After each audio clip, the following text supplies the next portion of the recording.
Alors, à chaque fois Ah, que je me fais avoir, ça marque bonjour tout le monde. Alors, déjà, bonjour à tous. Bonjour Solène. bonjour Valérie, ravie d'être avec toi. Merci pour ton invitation. Je t'en prie, ça me fait énormément plaisir de te recevoir parce qu'aujourd'hui, nous allons parler de ton fabuleux roman sorti aux éditions Plomb, Rue du Rendez-vous. Et quel rendez-vous, je ne vous dis pas. C'était un truc de malade. Alors, avant de déplumer ma petite Solène, je voulais simplement vous dire que quand j'ai tourné la dernière page, j'ai envoyé un message à Solène. Même pas un message, une vidéo, mais c'est pas Solène. Je confirme, une magnifique vidéo. Une magnifique vidéo où j'avais des larmes qui coulaient. Alors oui, vous allez dire que je pleure souvent. Je pleure de joie.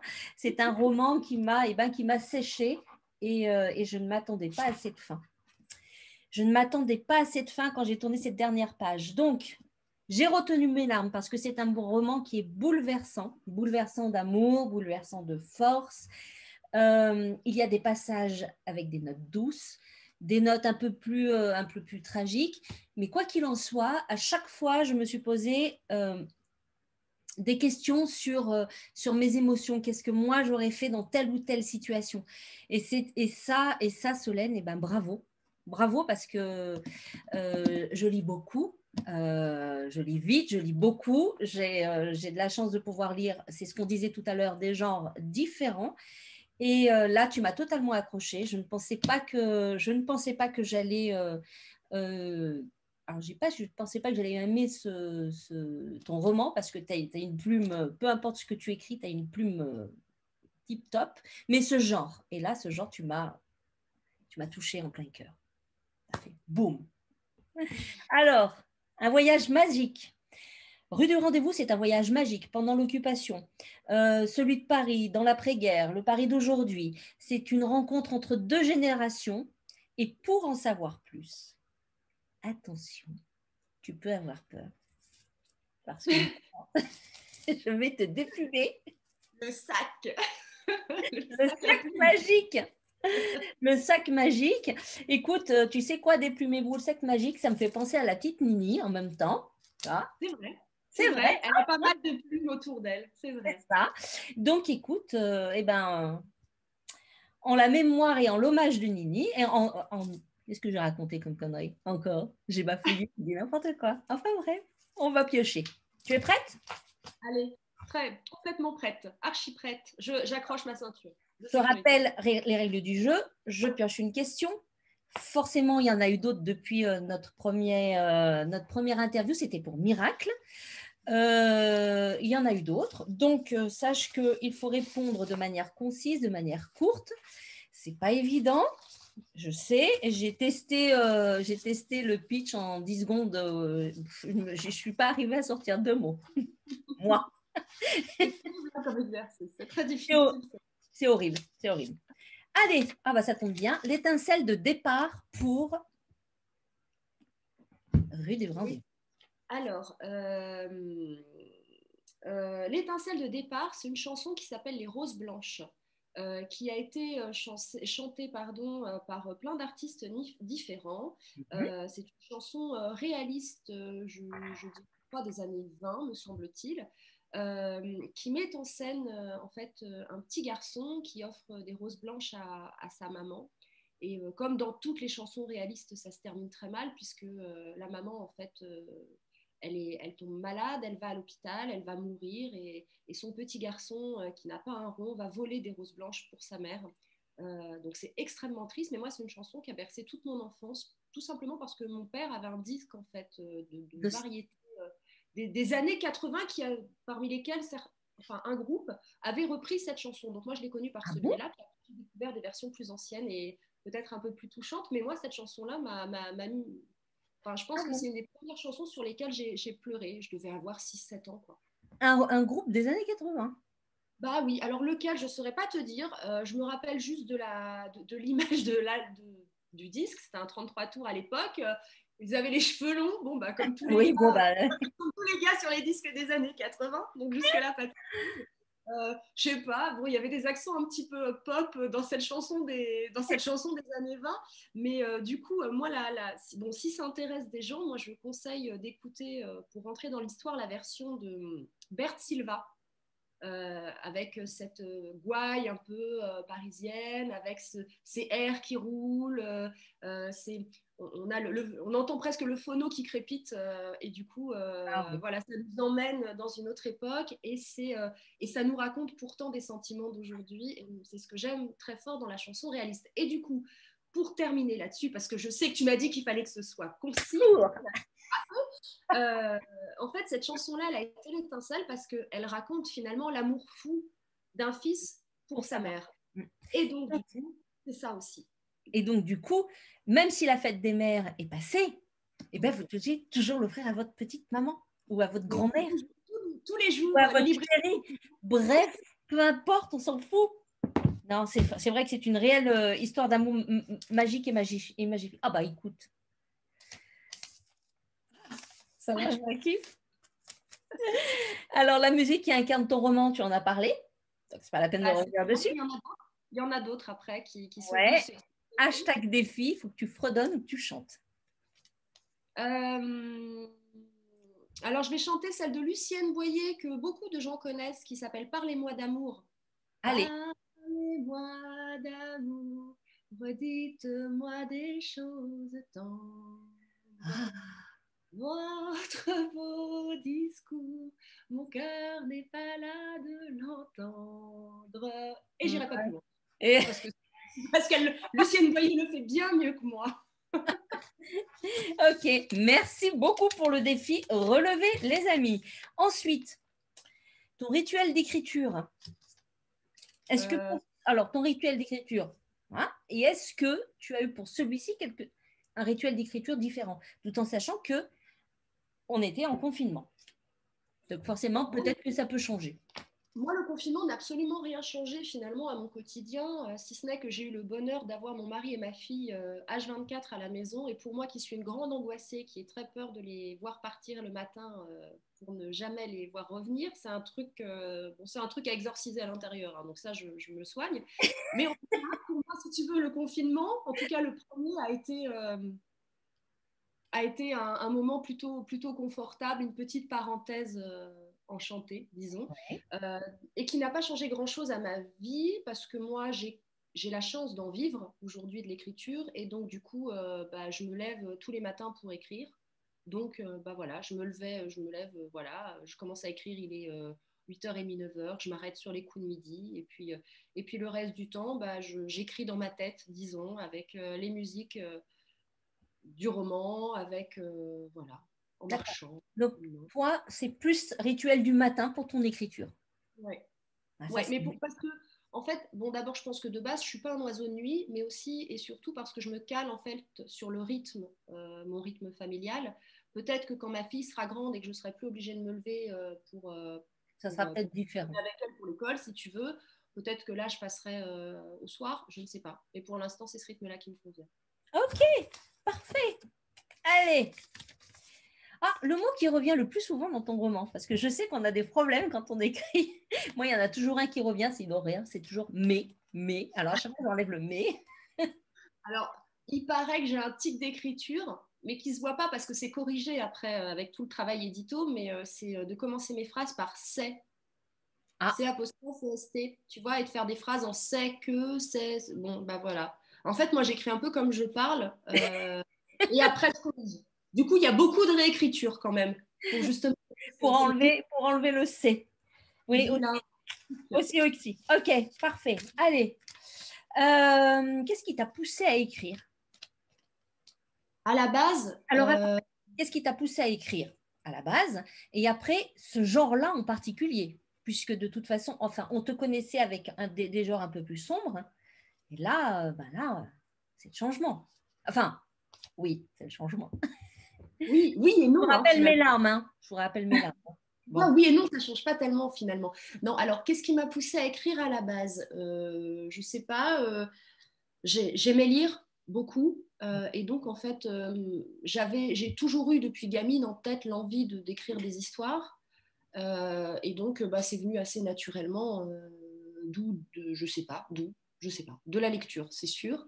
Et ensuite, l'envie de bifurquer en littérature générale, c'est parce qu'en fait, je me sentais contrainte, moi toute seule. On m'a jamais obligée à rien. Mais je veux dire, moi toute seule, je me sentais contrainte en littérature noire à écrire des histoires, si tu veux, sans.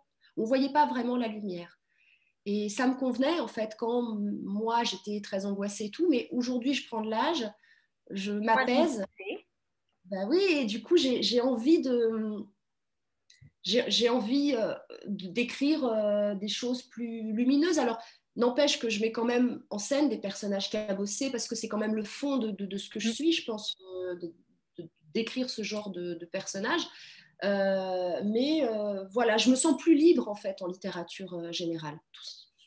C'est juste ça. Et en tout cas, ce genre te va très bien. J'ai hâte, voilà, je sais que tu es encore en train d'écrire et j'ai hâte de pouvoir découvrir le prochain. Ah, il me met des bâtons dans les roues, celui-là, j'avoue. Ah, ben alors j'avoue que ça va être bon à lire alors, parce que quand tu as des bâtons dans les roues, tu te surpasses à chaque fois. Tes auteurs préférés, tes livres de chevet, ton premier auteur, celui qui t'a fait, qui t'a bouleversé. Quand j'étais au collège, j'ai eu un énorme coup de cœur pour le portrait de Dorian Gray d'Oscar Wilde. Oui. Parce qu'il y a ce côté sombre que j'avais jamais lu, parce que je trouvais ce personnage charismatique et fascinant. Et puis, mon coup de cœur, on va dire, de tous les temps, je l'ai eu finalement assez récemment, il y a 2-3 ans, avec Des souris et des hommes de Steinbeck. Okay. J'aime pas tout de Steinbeck. Hein. Moi, tu sais, j'ai pas un auteur favori. Disons que j'ai des textes. Tu as des textes qui sont chers.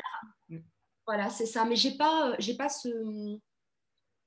entre guillemets ce culte de l'auteur, si tu veux. Quelque part, peu importe la personne qui me raconte les choses, pourvu qu'on me raconte une bonne histoire, tu vois. Très bien, parfait. Allez, on est parti, mon kiki. Oh là là, j'arrive même plus à parler. Une anecdote en lien avec le roman. À part la petite musique, mais est-ce qu'il y a peut-être une petite anecdote, un truc qui s'est passé pendant que tu écrivais, ça t'a fait sourire, ça t'a fait rire, et voilà. Il peut ne pas en avoir aussi. Hein.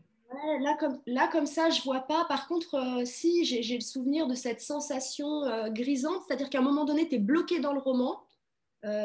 Tu sais pas, par exemple, je prends le personnage d'Alice. Finalement, je savais qu'elle avait un secret, mais je savais pas quel était son secret. Et puis, il y a un moment donné, tu sais pas pourquoi, et ben tout se débloque et tout devient tellement cohérent que tu as l'impression qu'il y a une espèce de magie en fait qui préside à tout ça. Ça, et puis aussi la fin.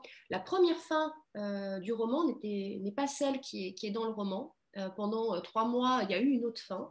Et puis je me suis réveillée un matin, la bouche ouverte comme ça. Oh, tu sais, comme en apnée en disant, c'est pas ça du tout qu'il faut. Avec l'autre fin dans la tête, comme ça. Tu sais, un peu comme une dingue. Mon mari m'a regardé en disant, mais t'es complètement sinoc, ma pauvre fille, ça va pas mieux. Mais du coup, je suis contente. Tu vois, c'est de l'ordre de l'intuition, de tu sais pas d'où ça vient, mais d'un coup, ça arrive. Eh bien oui, c'est ça l'intuition, c'est ça l'inspiration, c'est magique. C'est magique, merci. Fiction ou réalité, les personnages de ton roman? Un peu les deux. Peu les deux. Ah oui, je sais, parce que moi, je commence toujours, c'est pas bien, je sais, mais c'est de la faute de Karen. Voilà. C'est ça. C'est ça, je commence toujours par les remerciements et je sais que tu as parlé, donc je ne sais pas si tu veux. Si, bien sûr. J'ai la chance d'avoir encore ma grand-mère qui a donc 86 ans, comme tu le sais, puisque nous, on en parle beaucoup en off. Et donc, comme une personne de 86 ans, la vie étant ce qu'elle est un peu au crépuscule de son existence et elle ressent le besoin de se raconter de plus en plus. Et moi, je ressens le besoin de la questionner de plus en plus. Et donc, du coup, elle me raconte beaucoup de ses souvenirs et je me suis allègrement servie de sa mémoire finalement pour essayer pour créer des scènes en fait dans mon roman. La première scène, enfin une des premières, je spoile rien, mais une des premières scènes de ce bébé abandonné sur les marches d'une église et de cette jeune fille, qui va abandonner son enfant sur les marches d'une église et de cette claque monumentale qu'elle va recevoir de la part de sa mère, ça c'est vrai.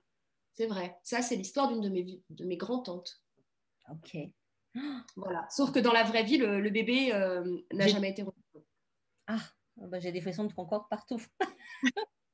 Bah, je te remercie. Je t'en prie. C'était sympa. Merci, j'ai fermé la fenêtre. Bon. Oui, non, mais c'est vrai que questionner les mémoires, questionner comme ça les mémoires de nos anciens, c'est juste magique. C'est juste magique. C'est ce que je fais là avec voilà, on fait une petite aparté, mais comme quoi c'est précieux, comme quoi ils sont précieux. Et c'est vrai que la maman de mon mari me raconte de ces choses, mais je reste comme ça, la bouche ouverte, mais je me dis, mais comment ils ont fait, pour vivre autant de choses. On a, J'ai mon système d'alarme qui vient de se mettre en marche. du tout qui arrive. Je suis désolée. C'est pas grave, les miens pour l'instant, ils n'ont encore rien dit. Donc, je suis heureuse pour ça. Donc, je remercie la mémoire de ta grand-mère. Merci. Merci. Bah, du coup, du coup, je te disais que je suis. Enfin, ce qu'elle m'a raconté m'a juste choquée et bouleversée. Et c'est vrai que quand j'ai lu certains passages de ton roman, je me suis posé la question, et c'était une question que j'allais te poser, mais en off, s'il y avait un petit brin d'ADN de ta grand-mère ou d'une autre personne, parce que c'était vraiment très puissant, c'est vraiment très puissant. il y a un petit brin d'ADN de ma grand-mère et moi, du coup, je suis très heureuse parce que j'ai l'impression que c'est lui rendre une certaine forme d'hommage et puis de faire en sorte que ses souvenirs perdurent aussi un peu. C'est ça. Et là, encore une fois, je te remercie. Tu me flanques encore les frissons. Bon, allez. Comme quoi, c'est super juste. Le livre, il est magique. Ton moment préféré, pourquoi? Dans le roman? Oui. Oui, parce que sinon, dans la vie, j'en ai un paquet. Parce que mon moment préféré, je sais que tu adores discuter avec moi, mais autrement, dans ton roman. Mon moment préféré, je crois que c'est celui de... En fait, non, mais j'ai plein de moments que j'aime dans ce roman. J'ai adoré, vraiment, c'est un roman que j'ai adoré écrire. Alors, un plus. Un plus, bah, j'aime bien le début. J'aime bien le début de la rencontre d'Alice et Marcel. J'aime bien l'entrée dans cette rue complètement Ouais. brisée, enfin vouée au bulldozer. J'aime l'ambiance, si tu veux, de la pluie. J'aime imaginer Alice qui tape au carreau parce qu'elle est trempée comme une souche et qu'elle a besoin d'un abri pour les heures qui viennent. Et j'aime Marcel qui hésite, qui se dit que quand même il n'a pas tellement envie d'avoir des emmerdes et qu'une gamine qui vient toquer à sa porte, ça va bien, quoi. C'est bon. Il est réglé comme une pendule, hein, le Il est pépé. réglé comme un homme seul depuis des lustres. Magique. Je sais. Alors celle-là, attention, c'est un hashtag défi. Autant te dire que moi, j'y suis jamais arrivée, mais toi, je sais que tu vas y arriver. Oula. 3 bonnes raisons de lire ton livre. Attention, en 10 secondes. T'es prête? Non, attends, faut que je réfléchisse. Je suis pas prête du tout. T'es prête. Je tape des mains et on va taper comme ça la mesure jusqu'à 10. D'accord. Alors, 3 bonnes raisons. Vas-y. Parce que c'est un roman sur une rencontre, parce que c'est un roman qui, je crois, peut faire du bien, et parce que c'est un roman... Eh ben, t'auras pas la deuxième. La troisième, pardon. Tu veux recommencer? Non, c'est très dur. C'est hyper dur parce que en vrai, je crois que l'auteur du roman est super mal placé pour vendre son roman, en fait. C'est super dur de trouver des arguments, tu vois, pour donner envie de lire. C'est pour ça que moi, j'y suis jamais arrivée. Non, non, mais c'est terrible. Et quand tu vois quand tu seras en salon, je ne sais pas si tu as déjà eu l'occasion, mais des fois, parfois, tu as des personnes en fait qui viennent te voir en disant bah, allez, donnez-moi envie de lire votre livre.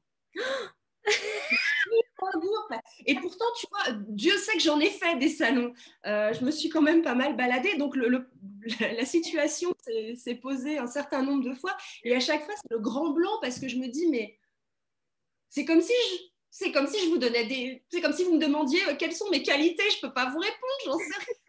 Si, je suis belle, intelligente et spirituelle.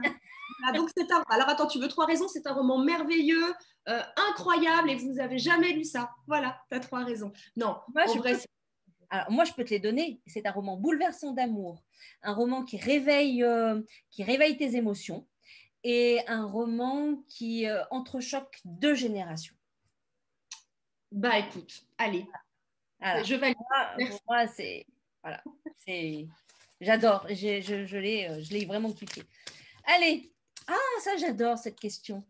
Inavouable. On passe dans la zone inavouable. Attention, hein. Des petits secrets et tout, et tout, et tout. Hein. Alors, quand tu as les morales dans les chaussettes, le moral dans les chaussettes, alors moi, j'ai une auteure que j'ai interviewée. L'interview va paraître donc ce vendredi-là. Elle me dit non, j'ai jamais le moral dans les chaussettes. Moi, ça s'arrête à la culotte. Elle me dit sans mauvais jeu de mots. C'est pas mal dit.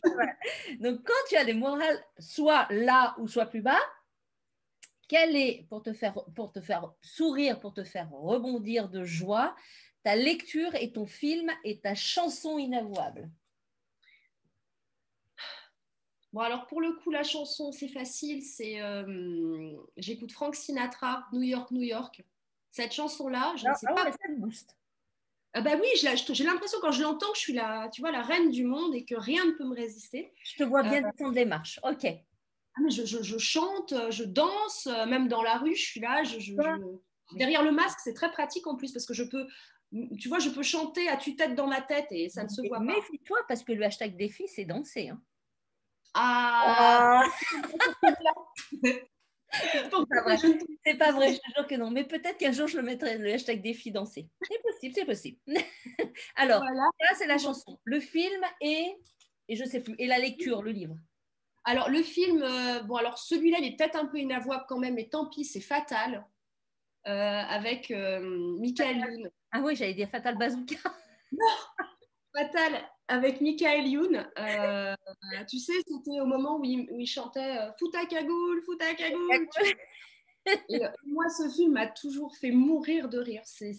Il y a des jeux de mots, enfin bon, bref. Ok, Voilà. j'adore. Et ta lecture? Eh ben, écoute, comme je ne relis jamais un livre. Bande dessinée, peut-être, ou un truc, enfin, je sais pas. Non, non, j'ai pas de lecture. Quand j'ai vraiment le moral dans les chaussettes, moi, c'est plus la musique qui te remonte le moral, qui te fait, qui fait chasser les idées noires. Ok, très voilà. bien. Très bien, très bien. Ok, allez. Le personnage favori dans ton roman? C'est Nini, la maman de Marcel, hein, parce que c'est un personnage flamboyant qui a qui a le goût du bonheur, quoi, qui a décidé d'être heureuse coûte que coûte, qui est foncièrement libre. Et moi, j'aime bien ce genre de personnalité-là.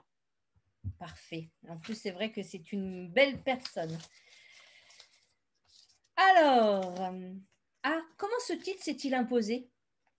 Parce que rue du rendez-vous, quand même. Je suis allée Ouais. checker, je suis allée checker Google Maps pour regarder rue du rendez-vous.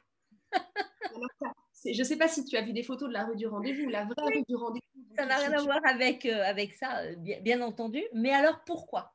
Quel est ce titre? Comment tu l'as eu? Qu'est-ce qui, est-ce que c'est de toi? Pas de toi? Est-ce que ton éditrice a dit oui, c'est bon, c'est parfait, j'adore? Alors, c'est pas de moi. En fait, ce qui est de moi, c'est d'avoir trouvé le nom de la rue dans laquelle installer Le roman. l'atelier, le roman et l'atelier de Marcel. Et en fait, en discutant avec mon agent, d'abord, elle m'a dit, enfin, je lui ai dit, voilà, ça va se passer rue du rendez-vous. Elle me dit, oh là là, c'est super bien trouvé et ça pourrait faire un super titre. Du coup, on en est resté là. Après, il y a eu de ma part quelques hésitations. J'avais peur que ça sonne un peu trop feel good, un peu trop comédie romantique, en fait, que ça donne pas tout à fait la tonalité du roman. Et puis au final, je trouve qu'avec la couverture qui a été choisie, Oui. Je la ça remonte match. à nouveau. Ouais, je trouve que ça matche bien. On n'a pas ce côté trop de bonheur que j'avais peur, si tu veux, d'envoyer. J'avais peur d'envoyer un faux message en fait. Et comme il y a de la pluie, comme voilà, il y a des parapluies, je pense que les pavés, ça donne finalement ça donne le bon programme, quoi. Moi, quand je regarde ta couve, bon, certes, au premier plan, c'est beaucoup plus sombre. Au fond, là-bas, on a cette fameuse lumière et on se dit, tiens, avec quel rendez-vous, quelle est la scène, quelle est l'expérience de vie que va vivre le protagoniste pour être aussi sombre et aller vers un chemin plus lumineux. Moi, voilà ce que ça m'a. Et je dis, il a rendez-vous avec quelque chose. Il ou elle a rendez-vous avec quelque chose. Effectivement, les deux ont rendez-vous, même avec plusieurs choses. Même pas les deux, tous ont rendez-vous avec plusieurs choses. On a tous rendez-vous de toute façon. Moi, j'en suis sûre. Et moi, alors, je sais que d'habitude, je ne le fais pas, je laisse la place à l'auteur. Mais là, moi, je vais te dire la scène que j'ai le plus aimée, c'est vraiment, hein, c'est celle du dancing. Ah, le marathon de la danse. Voilà. Et j'en dirai pas plus. Ah, Non, mais par mais franchement, c'est incroyable ce truc. Moi, je ne connaissais pas en fait oui, l'existence de cette course. la manière dont elle a réagi, la manière dont, voilà, là-dedans, dans ce roman-là, tu as mis Nini là. Pour moi, elle est passée là. Mais vraiment, hein. Bref. Alors, cette question, normalement, je la pose, mais là, écoute, tu as déjà répondu, donc je vais quand même la poser. Mais on a déjà répondu, on y a déjà répondu. C'était pourquoi ce genre littéraire et aimerais-tu t'essayer à autre chose? Alors, tu as déjà eu, on t'a déjà connu, on te connaît en littérature noire, tu t'es essayé à autre chose en littérature blanche. Moi, peu importe, blanche ou noire, pour moi, ta plume, elle est magique. Donc, maintenant, si tu veux rajouter quelque chose, rajoute. Bah, c'est gentil, merci. Voilà, non, mais en fait, je pense que maintenant, si tu veux, moi, ce que j'ambitionne, ce dont j'ai envie, c'est de rester en littérature générale, parce que je crois qu'en littérature générale, pardon, on peut tout écrire. On peut écrire du noir, on peut écrire du blanc, et moi, ça me convient bien, en fait. Tu vois, ça me convient mieux que d'être cantonné à écrire vraiment du noir. Et moi, ça revient à ce que je te disais, en fait, finalement, en off de cette interview au début, à savoir que moi, je rêve d'une librairie sans étiquette, sans étagère, enfin, si tu veux, où les livres seraient rangés peut-être par nom d'auteur et non par catégorie, parce que je trouve qu'on se ferme à plein de choses. Moi, la première, je passe mon temps à répéter que je ne lis pas de polar, parce que je sais pas, je suis pleine de clichés dans la tête et que du coup, je ne suis pas versée vers enfin, je ne me dirige pas comme ça vers ce genre-là. Et je suis certaine que je passe à côté de textes merveilleux.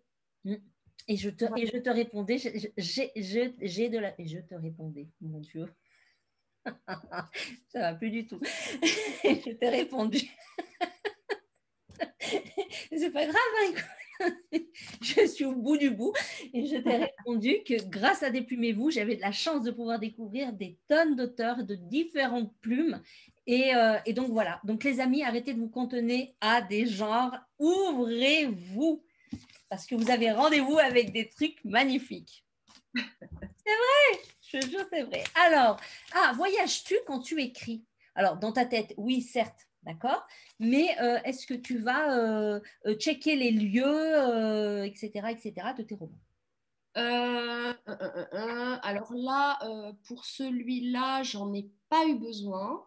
J'en ai pas eu besoin parce que j'avais envie de raconter un Paris un peu fantasmé, un peu voilà. Donc finalement le Paris que j'ai dans la tête. Donc j'ai pas eu besoin d'aller en repérage.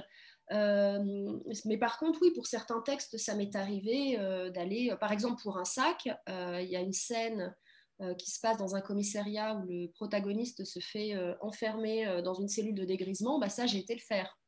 Je précise que j'étais sobre et que je l'ai fait dans un but purement professionnel, mais j'avais besoin en fait Oui, de de savoir. savoir ce qu'ils faisaient, de ressentir l'ambiance, l'atmosphère des murs. Voilà, avec elle, sans elle, avec Amélie Antoine, on avait besoin d'aller repérer les lieux parce que comme on était deux à décrire la même chose, il fallait qu'on ait vu la même chose, sinon Oui, ça ne oui. fonctionnait pas. Et pour Miracle, bah, oui, les lieux se passent, l'action se passe là où mes parents ont une Oui. maison, donc voilà, c'est facile. Et puis pour le prochain, quand je te disais qu'il me mettait des bâtons dans les roues, oui, parce que alors là, pour le coup, j'ai dû faire un vrai travail de documentation, ce qui de base n'est pas du tout, Ton trip. c'est pas mon truc, ouais. Et puis en fait, c'est cool. Bah, viens, C'est agréable. viens, viens. Chaque texte a son histoire, en fait. Tu vois, j'ai pas une manière de procéder prédéfinie. J'ai pas un mode d'emploi. Je tâtonne encore un peu. Ok. Eh ben, c'est magique. C'est magique. Parce que, bon, en même temps, c'est bon. Je vais dire, c'est pas difficile puisque tu habites Paris, donc voilà. Mais c'est vrai que peu importe, à chaque fois que tu as écrit, enfin, chacun de tes romans, on est réellement plongé dans l'atmosphère. Donc voilà, très bien. Bon, allez, la dernière, parce que je regarde, non, il n'y a plus rien, c'est fini, c'est la plus moche. Ouais, je sais, c'est toujours comme ça. Ne dis pas ça parce que celle-là, c'est la plus moche de toutes les questions. C'est dommage, la plus mauvaise pour la fin, la plus difficile, dis Ouais, donc. ouais, c'est ça. Et tu sais laquelle c'est? Pas du tout. Hashtag défi, le pitch de ton roman en 10 secondes. Oh non, mon Dieu, mais tu es vilaine. C'est moche, c'est moche, c'est moche. En fait, Mais comme l'autre, je ne suis pas arrivée non plus. Je me suis reprise à 10 fois, je ne suis jamais arrivée. Donc, non, écoute, comme maintenant j'ai eu cette question plusieurs fois, je me borne à une phrase finalement qui est toujours la même et qui résume bien le roman. alors donc, là, c'est bon, tu es prête, je peux taper des mains? Ouais, et tu vas voir, tu en as pour 4 secondes. Okay. Là, je vais t'éteindre. Hein. Attention, on met des lunettes de soleil, tu ne vas pas revenir. Attention, t'es prête?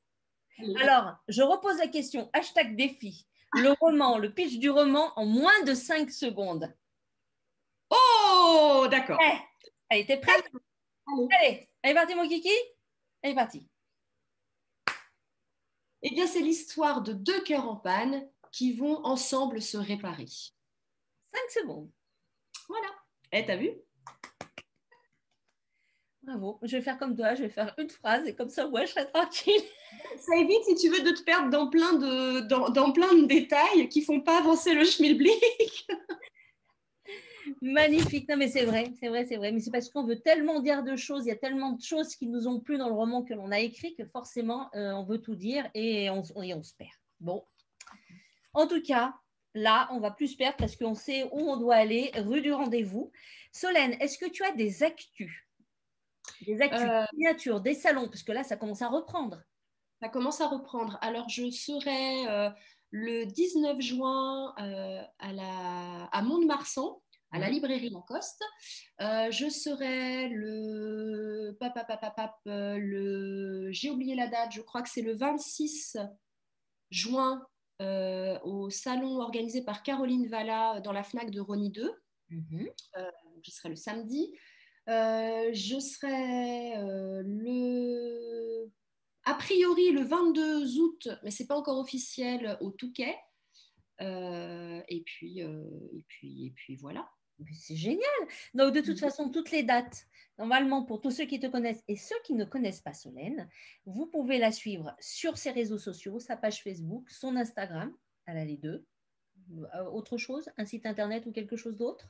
J'ai un site internet, mais en fait, comme je suis très mauvaise pour l'actualiser, je ne mets pas les dates de rencontre, ce qui est très inefficace du coup au niveau communication. C'est moche. Tu sais qu'il existe des petits crawls que l'on met, enfin des petits machins là que l'on met à l'intérieur, des petits plugins que l'on met à l'intérieur de son site. Alors, je ne sais même pas si ça s'appelle comme ça. Mais quand tu mets une info sur ta page Facebook ou Instagram, ça se met directement dans ton site. Je vais demander à mon mari de regarder ça parce que je suis une vraie quiche pour tout ce qui est. Tu peux regarder, en voix off, tu peux regarder mon site, c'est ce que j'ai fait. Je vais regarder. Mais sérieux, tu lui dis que je veux la même chose. Voilà. D'accord. Je veux tout pareil que Valérie. Je veux tout pareil que Valérie. Bon. Alors, les amis, je dépose mes petits papiers. Je dépose tout. J'ai mon sac qui est vide. Vous savez ce qu'il vous reste à faire si vous voulez découvrir l'histoire de Nini, l'histoire de deux générations qui s'entrechoquent, parce que franchement, là, c'est... Voilà. Et puis surtout, comme on a dit tout à l'heure en aparté, les histoires que nous racontent nos anciens sont remplies de joie, de bonheur, et on se dit, même avec tout ce que l'on vit aujourd'hui, on se dit, eux, ils ont vécu encore plus dur et ils ont réussi. Donc, ruez-vous, jetez-vous dans vos librairies et vive rue du rendez-vous. Merci Solène. Je t'embrasse et je te remercie infiniment pour ce voyage. Et puis je te remercie aussi pour les larmes que j'ai lâchées. Elles étaient bonnes aussi. Salut tout le monde, à bientôt pour une nouvelle interview avec un autre auteur. Solène, je te remercie d'avoir joué le jeu et je t'embrasse. Merci beaucoup. À bientôt. Tout le monde.